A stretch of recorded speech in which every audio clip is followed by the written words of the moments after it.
ماشي، يبقى غير موصل بالنسبه الى ما لا نهايه، يبقى غير موصل، يبقى غير موصل في الاخر، صح؟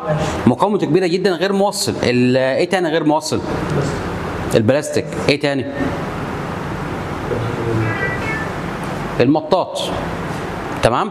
طب انا بقى هل الماده دي ليها لازمه معايا الغير موصله؟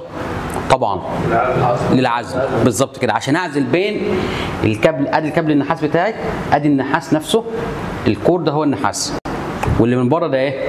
العازل بتاعي. تمام؟ العازل ده عشان احمي الناس، عشان احمي اللي شغال فيها، عشان ما يبقاش فيه تلامس بين الطرفين بتوعي اللي هو اللاين والنيوترال. تمام؟ عندي الماده الاساسيه موصل وغير موصل. الماده الثالثه ايه؟ شبه موصل. يعني ايه شبه موصل؟ ممكن يبقى عازل، ممكن يبقى موصل. بناء على لا الشواء